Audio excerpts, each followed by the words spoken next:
The show where there are no penalties, nothing is offside, and everything is fair game. This is The Gloves Are Off.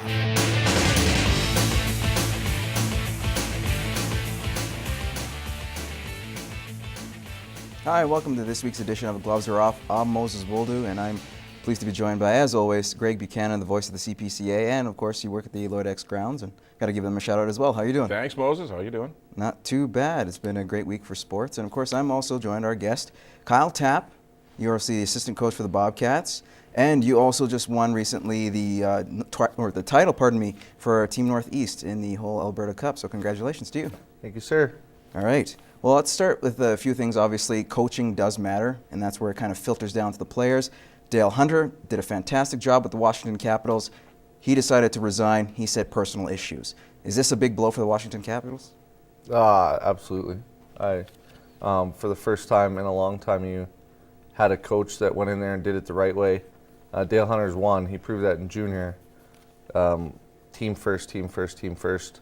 Went in there. I think there's a lot of conflict between him and Alex and Semin and guys like Mike Green, getting them to do it the right way so the team can win. And we obviously saw, putting Alex Ovechkin on the bench for playing 8 minutes and you're successful, that is the way to go. And I think too much friction, and he controls that London Knights program. So to go back and have full control again and do it the way he wants, I think a lot of coaches be very wary of going to Washington. Yeah, and I think everybody's pretty well bought in, like Kyle was saying. Everybody bought in. Ovi took a little bit of work, but I think he eventually did buy in.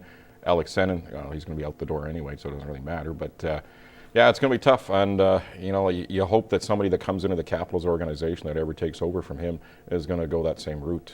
But you did mention it, and that's a great point. Ovi did buy in, and there was a tendency for him to kind of be lackadaisical a little bit when it comes to back checking and whatnot. So in this case, are we going to see Ovechkin go back to his old ways? Yeah, you will. Those are his habits. That's who he is. That's who he made his living as. Alex Ovechkin's a rock star. He's not a hockey player, right? He sells tickets. If you want to win a championship, you trade him and recoup all the assets of guys, the high-end stars that compete every day, right? Would you rather have Jordan Eberle in your lineup, or would you rather have Alex Ovechkin? Who helps you win? Jordan Eberle. Who sells you more tickets? Alex Ovechkin.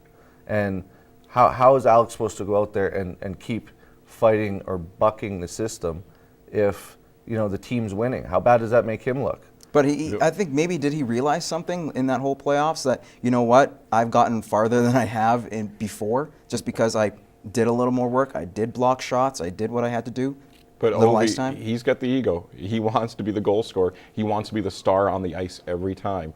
So back checking and being that defensive star and getting a little bit of ice time, it's not exactly what he wants. But the bottom line when it comes down to it, he sells tickets. Who signs off on any kind of trades? The owner.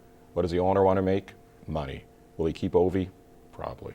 All right, well, I guess it's more about dollars than common sense. So let's move on to something else, and let's move on to the Devils and Rangers. This is obviously another big series. You got two big rivals here, of course.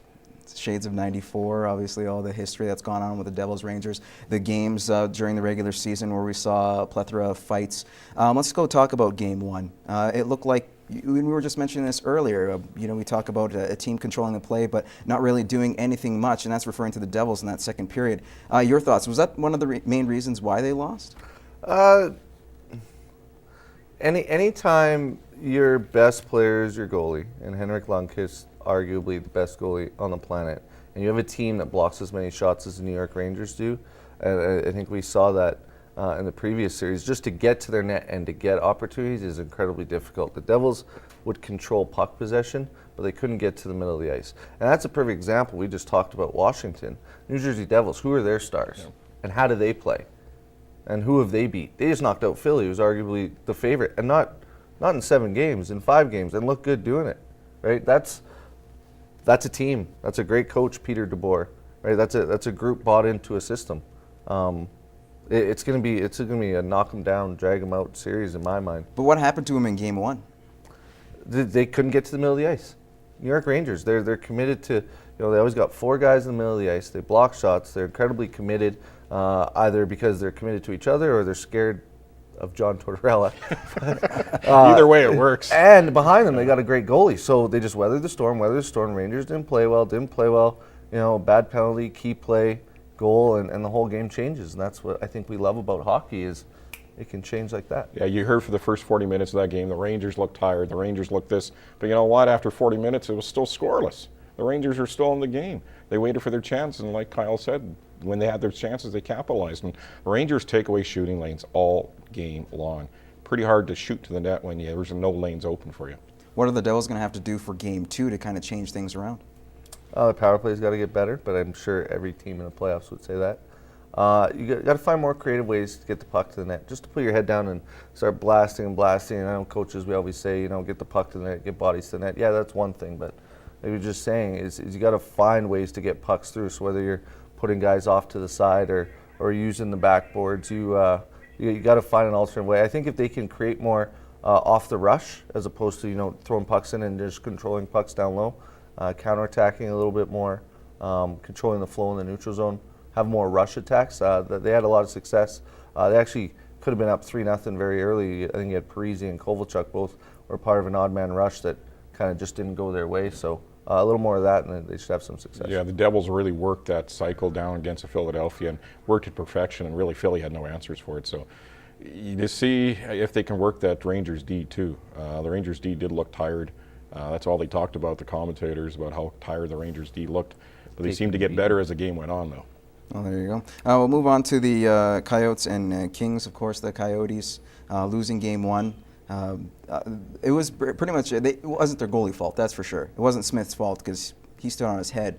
But what are they going to have to do to kind of counteract LA? Because it's tough, unless maybe shooting stuff from center like Derek Morris did on You know, quick. believe it or not, you ask any goalie, that's an incredibly tough save. Like the way that puck rose, dipped, and skipped, like that, I don't think any of us could have stopped it, that's for sure.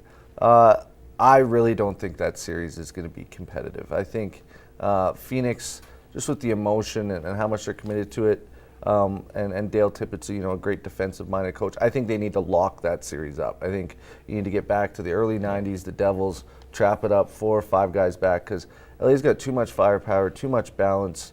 They can just come at you at waves, and if they want to, both teams play a similar style, but LA's got the better players to do it. So, LA's so deep. What about so deep. Dustin Brown? Talk about another guy who's been clutch this year, a guy who's potentially going to be traded at the trade deadline and has performed like a captain should for his team. How many times do you hear the best trade you make is a trade you don't make? And not trading away Dustin Brown's probably the best move that LA made because, wow, he's been sensational. And, hats off to the Kings because they're solid from 1 to 4. All their lines are very solid. Derek King, kid from Meadow Lake, his brother was a tough guy.